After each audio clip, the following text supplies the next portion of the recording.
என் தங்கப்பிள்ளையே, சிவராத்திரியினுடைய இந்த வியாழக்கிழமையின் வெற்றி விடியலில் என் பிள்ளைக்கு மனமகிழ்கின்ற ஒரு வெற்றி செய்தியினை கொண்டு உன் அம்மா நான் ஓடோடி வந்திருக்கின்றேன். என் பிள்ளையே, இந்த வாழ்க்கை இன்றைய விடியலை உனக்கு எப்படி கொடுக்கப் போகின்றது, என்ன நடக்கப் போகின்றது என்று அதிகமாக சிந்திக்க வைத்து விட்டது என்பது உண்மை.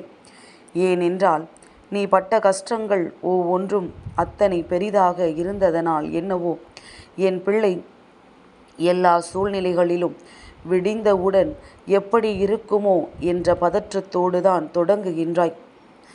என் பிள்ளையே, முதலில் இன்று நடக்கப் போகின்ற விஷயங்கள் எதுவாக இருந்தாலும் அது இந்த வராகி என்னுடைய ஆசீர்வாதங்களோடும் மாத சிவராத்திரி என்பதனால் சிவபெருமானினுடைய அருளோடும் உனக்கு நல்லபடியாக நடக்கும் என்பதனை புரிந்து கொண்டு இன்றைய நாளை வெற்றிகரமாக உன்னால் முடிக்க முடியும் என்பதனை நீ உணர்ந்து நல்லபடியாக தொடங்க வேண்டும். என் பிள்ளையை, உன்னை விழ வைக்கவும் உன்னை அழ வைக்கவும் நிச்சயமாக எல்லோராலும் எளிதாக முடியும். ஆனால் உன்னை மீண்டும் எழ வைக்க யாருக்கும் இங்கு எண்ணம் கிடையாது. உன்னை மீண்டும் எழ வைக்க வேண்டும் என்றால் உன்னுடைய தன்னம்பிக்கை ஒன்றால் மட்டும்தான் முடியும் என்பதனை நீ புரிந்து கொள்ள வேண்டும். என் பிள்ளையை, எத்தனை பெரிய விஷயங்களாக இருந்தாலும் அதற்கும் தீர்வு என்ற ஒன்று நிச்சயமாக உண்டு. வாழ்க்கையில் நடக்கின்ற எல்லா விஷயங்களுக்கும் நீ சரியான தீர்வினை காண வேண்டும் என்றால் அதற்கு முக்கியமான விஷயம் என்ன தெரியுமா? தேவையில்லாத கேள்விகளுக்கு தெளிவான விடையை முதலில் நீ கொடுப்பதை நிறுத்து. ஏனென்றால் தேவையில்லாத கேள்விகள், தேவையில்லாத பதில்கள் என்றுதான் வாழ்க்கையில் பிரச்சனைகள் உருவாகின்றது. என் தங்கமே, தேவையில்லாத கேள்விகள் எழும்பொழுது அங்கே நீ மௌனம் காக்க வேண்டும். எந்த ஒரு சூழ்நிலையாக இருந்தாலும் சரி, அதற்கு சிறந்த பதிலாக இருக்கப் போவது உன்னுடைய புன்னகை. இந்த இரண்டையும் என் பிள்ளை சரியாக நீ கடைபிடித்து விட்டால் சில நாட்களில் உனக்கு கஷ்டங்களை கொடுக்க நினைப்பவர்கள் எல்லாம் இதை விட்டு தானாகவே விலகி ஓடிவிடுவார்கள். இவர்களுக்கு நாம் இதனை செய்தால் நமக்குத்தான் நஷ்டம் என்று அவர்கள் தெரிந்து கொள்வார்கள். என் பிள்ளையை, தோல்வி வரும் பொழுது அதற்கு இதயத்தில் இடம் கொடுக்காதே. அதே நேரத்தில் வெற்றி வரும் பொழுது அதற்கு தலையில் இடம் கொடுக்காதே. தலைகணம் என்று சொல்லிவிடுவார்கள் அல்லவா? என் பிள்ளையே, என்ன நடந்தாலும் சரி, இந்த வாழ்க்கையில் நமக்கான விஷயங்களை நமக்கானதாக மாற்றிக்கொள்வதில் மட்டும்தான் நம்முடைய முழு கவனமும் இருக்க வேண்டும். என் குழந்தை, சிலர் இன்றைய நாளை தொடங்கும் பொழுதே நாம் எல்லாம் எதற்காக வாழ்கின்றோம், இந்த வாழ்க்கை நமக்கு எதற்கு, இத்தனை கஷ்டங்களோடு இதை வாழ்ந்து நாம் என்ன செய்ய போகின்றோம் என்று யோசிக்கின்றாய். என் பிள்ளையே, இறப்பதற்கு ஒரு நொடி துணிச்சல் போதும். ஆனால் வாழ்வதற்கு ஒவ்வொரு நொடியும் உனக்கு துணிச்சல் வேண்டும். எந்த துணிச்சல் இந்த வாழ்க்கையில் உனக்கு தேவை என்பதை சற்று சிந்தித்துப்பார். வாழ்ந்து காட்ட வேண்டும். இது போன்ற ஒரு வாழ்க்கை கிடைக்காமல், எதுவுமே இல்லாமல் எத்தனையோ பேர் அங்கே வாடிக்கொண்டிருக்கின்றார்கள். என் பிள்ளை, உனக்கு கிடைத்த இந்த வாழ்க்கையை, உனக்கு கிடைத்த இந்த வாய்ப்பினை சரியாக பயன்படுத்தி கொள்ளாமல் நீ தவற விட்டு விடுவாயானால் அது உன்னுடைய தவறு என்பதனை புரிந்து கொள். ஒரு பிரச்சனை இன்று அதிகமாக வருகின்றது என்பதற்காக நீ இப்பொழுது வாழ்க்கையை முடித்து விட்டால் அதன் பிறகு எதுவுமே இல்லாததாக மாறிவிடும். ஆனால் நாளையே அந்த பிரச்சனை எந்த முடிவும் இல்லாமல் மற்றவர்கள் சந்தோஷமாக வாழ்ந்து கொண்டிருப்பார்கள். அப்படியானால் அவசரப்பட்டு நீ எடுத்த முடிவை சரி செய்துவிட முடியுமா? நிச்சயமாக முடியாது. எதுவாக இருந்தாலும் எதிர்த்து வாழ வேண்டும், துணிந்து நின்று வெற்றி பெற வேண்டும் என்பதனை மட்டும் மனதிற்குள் நினைவில் வைத்துக்கொள். எத்தனை கஷ்டங்கள் வந்தாலும் புன்னகையை மட்டும் கைவிட்டு விடாதே. உன்னுடைய முகத்தில் இருக்கின்ற புன்னகைதான் உன்னை இன்னமும் பல காலம் வாழ வைக்கும் என்பதனை முதலில் நீ நினைவில் வைத்துக்கொள். என் பிள்ளையே, இன்றைய நாளில் நான் சொல்கின்ற அடையாளத்தோடு ஒருவர் உன்னிடத்தில் வந்து நிச்சயமாக பேசுவார். என் பிள்ளை, எல்லோருக்கும் இது வாய்க்குமா என்று கேட்டால் நிச்சயமாக இல்லை.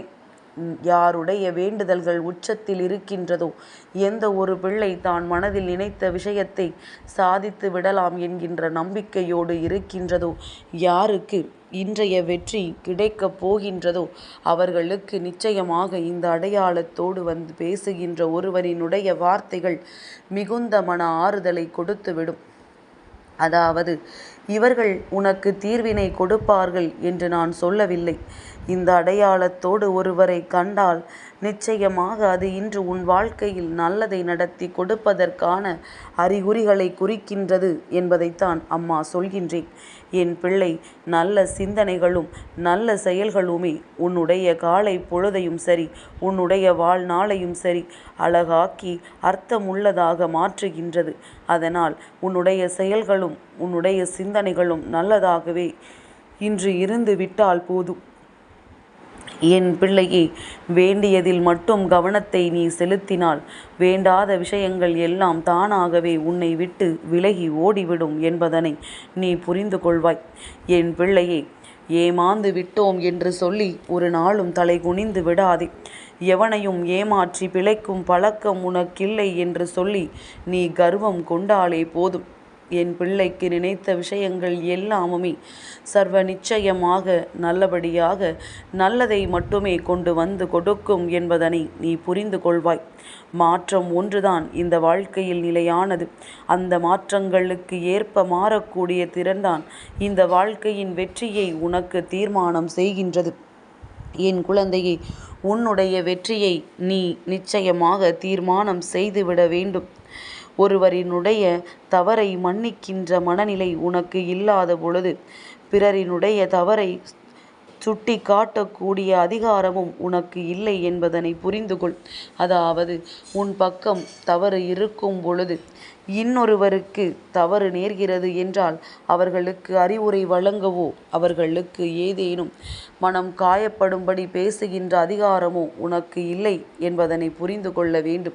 அதே நேரத்தில் அவர்களை மன்னிக்கின்ற மனப்பக்குவம் இல்லாத பொழுது அந்த தவறுக்காக அவரை கண்டிக்க வேண்டிய அவசியமும் ஒரு பொழுதும் இல்லை. தன்னைத்தானே சமாதானம் செய்து கொள்ளும் மனநிலை அமைவது எல்லாம் நிச்சயமாக வரும்.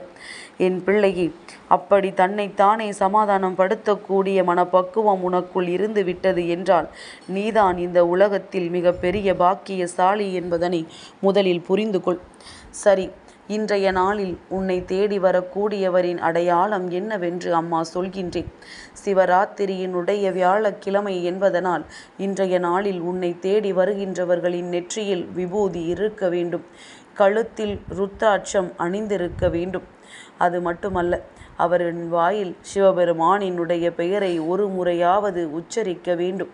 இந்த அடையாளத்தோடு இன்று யாரேனும் உன்னை தேடி வந்தால் அவர்களுக்கு வணக்கம் சொல்லி அவர்களினுடைய வார்த்தைகளை மரியாதையோடு கேள். என் பிள்ளையை, மரியாதையோடு என்ற வார்த்தைக்கான அர்த்தத்தை சரியாக புரிந்து கொள்ள வேண்டும். அவர்களுக்கு மரியாதை கொடுத்து நீ கேட்க வேண்டும் என்பதுதான். எந்த சூழ்நிலையிலும் இது போன்ற அடையாளங்களோடு வருபவர்களை இழிவுபடுத்திவிடக் கூடாது. உன்னால் எதுவும் செய்ய முடியவில்லை என்றாலும் பரவாயில்லை. அவர்கள் மனம் நோகும்படி மட்டும் எந்த வார்த்தைகளையும் பேசிவிடக் கூடாது. இந்த அடையாளத்தோடு காண்கிறாய் என்றால் உனக்கு நீ நினைத்த காரியம் நிச்சயமாக வெற்றியில்தான் போய் முடியும் என்பதனை நீ உறுதி செய்து கொள்ளலாம். நடக்குமா நடக்காதா என்ற குழப்பத்தோடு இருப்பாயானால் கட்டாயமாக நடந்தே தீரும் என்பதனை நீ இன்று உறுதி செய்து விடலாம். என் பிள்ளையே, உனது கனவுகளை நீ நனவாக்க தவறினால் பிறர் அவரது கனவுகளை நிறைவேற்ற உன்னை பயன்படுத்தி கொள்வார்கள். யாருக்கும் தேவைக்கு பயன்படக்கூடிய ஒரு பொருளாக இல்லாமல் உன்னால் எல்லா விஷயங்களை அடைய முடியும் என்பதனை துணிந்து நின்று நீ அடைவதற்கான முயற்சிகளை செய்தாலே போதும். என்றென்றும் இந்த வாழ்க்கையில் உனக்கான வெற்றிகள் உன்னை வந்து சேர்ந்துவிடும் என்பதனை நீ புரிந்து கொள்ள வேண்டும். என் பிள்ளைக்கு இனி எப்பொழுதுமே நல்லது மட்டுமே நடக்கும். இனியும் இந்த வாழ்க்கை உனக்கு கஷ்டங்களை கொடுக்காமல் இந்த வராகி நான் தடுத்து நிறுத்துகின்றேன்.